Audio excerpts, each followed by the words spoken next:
Biar saya lupa. No, ada baf,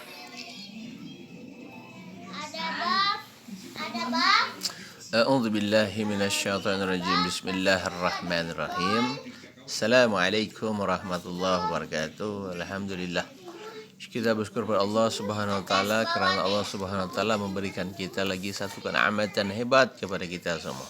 Kenikmatan yang paling hebat adalah kenikmatan memiliki Islam dan juga iman di dalam dada kita. InsyaAllah hari ini saya akan berkongsi tentang apa yang telah kita lihat di dalam Facebook semua daripada suara sunnah dari pelosok dunia ini. Bismillahirrahmanirrahim. Assalamualaikum warahmatullahi wabarakatuh. Bahaya ahli bid'ah.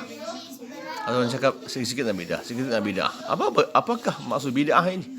Sebagian ahli bid'ah berkata kepada Abi Imran An-Naka'i, dengarlah dariku satu kata.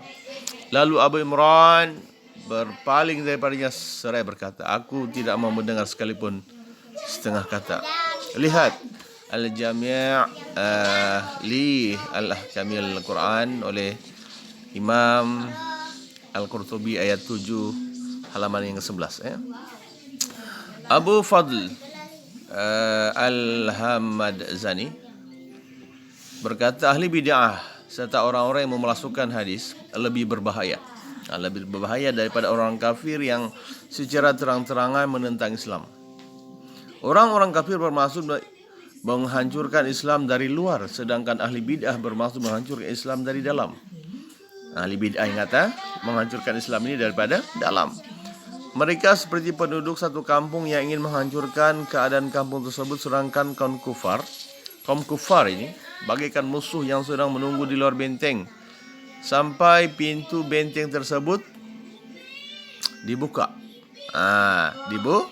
Dibuka. Kemudian bagaikan musuh yang sedang menunggu di luar benteng sampai pintu benteng tersebut dibuka oleh ahli bid'ah. Ahli bid'ah yang akan buka pintu benteng itu. Sehingga ahli bid'ah lebih jelek akibatnya, lebih buruk akibat kesannya terhadap Islam berbanding orang-orang yang menentang secara terang-terangan. Ini dinyatakan oleh siapa? Mawdu'at Ibn Jauzi. Lihatlah kitab Naqdur Rijal laman yang ke-128. Jadi dikarenakan sebagian ahli bid'ah ini datang kepada Ibn Taimiyah. Satu hari kan ahli bid'ah ini bid'ah selalu datang kepada Ibn Taimiyah dengan niat ingin memperindahkan dan menghiasi bid'ah mereka di hadapan beliau. Orang-orang yang bid'ah ini, ahli bid'ah ini orang mengatakan bahawa Rasulullah tak buat. Itu katanya. Rasulullah tak buat ini, tak buat ini. Jadi diorang datanglah jumpa dengan Ibn Taimiyah. Sebab diorang untuk memperbaiki lah. Mereka cakap, ya Syekh, betapa banyak orang yang bertaubat kerana dakwah kami. Ibn Taimiyah berkata, mereka taubat dari perbuatan apa? Kata mereka taubat daripada mencuri, merampok lah, dan lain-lainnya. Lalu Ibn Taimiyah menjawab, keadaan mereka sebelum bertaubat kerana dakwah kalian lebih baik daripada keadaan mereka sekarang, kerana sungguhnya mereka dahulu dalam keadaan fasik dan meyakini keharaman apa yang mereka kerjakan, sehingga mereka selalu mengharap rahmat dari Allah Subhanahu wa taala dan mereka ingin bertaubat. Adapun sekarang mereka menjadi sesat dan musyrik akibat dakwah kalian, bahkan mereka keluar daripada Islam dan mencintai apa yang dibenci Allah dan membenci apa yang disukai Allah.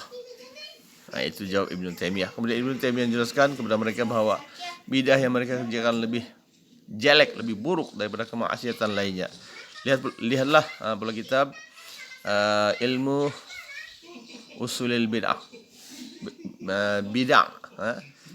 halaman 220. Imam Al-Barbahari berkata tentang ahli bid'ah ini, perumpamaan ahli bid'ah ini seperti kalajengking.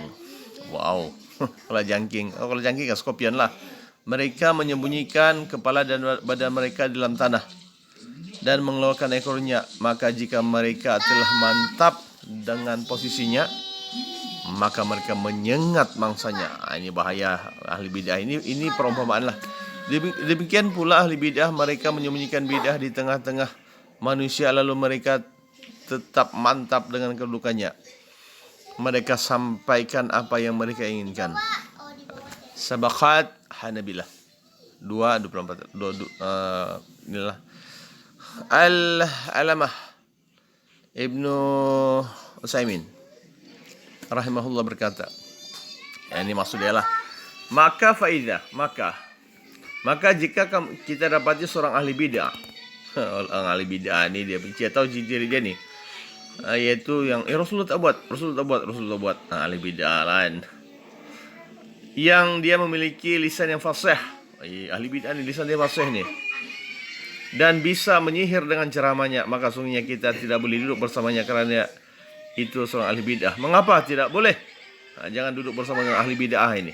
Pertama, kerana kita takut tertimpa keburukannya. Kerana sesungguhnya hadis Muhammad SAW bersabda, inna minal bayan la sihrah. Sesungguhnya dalam sebagian ceramah itu ada sihir. Dan terkadang itu bisa boleh menyihir akal-akal kita hingga kita tidak menyetujui kebid'aannya. Itulah dia, ini yang dalam sini lah. Bid'ah itu racun yang dibungkus dengan madu. Lalu orang kafir dan ahli bid'ah lebih berbahaya ahli bid'ah. Berbahaya ahli bid'ah kerana ahli bid'ah ini merusak dan menghancurkan Islam daripada dalam, sedangkan orang kafir hanya berdiri di luar tembok. Allahu Akbar. Nauzubillah, jauhkanlah kita daripada menjadi ahli bid'ah, insyaAllah. Jadi itu saja perkongsian. Jadilah orang Islam yang memahami tentang Islam, rukun iman, tentang ibadah-ibadah semualah. Jangan diperdaya dengan ahli-ahli bid'ah ini. Allahu Akbar. Ikutlah ahli sunnah wal jamaah. Yang dipimpin oleh imam-imam yang hebat, Imam Syafi'i, kan? Siapa lagi? Imam Hambali, subhanallah, hebat-hebatnya. Dan juga punya anak murid lah. Kerana mereka ini tuan-tuan dan puan, kerana imam-imam inilah, mereka ini dalam zaman tabi'in dan tabi'in. Allahu Akbar. Itu sajalah, wabillahi taufiq wal hidayah. Assalamualaikum warahmatullahi wabarakatuh.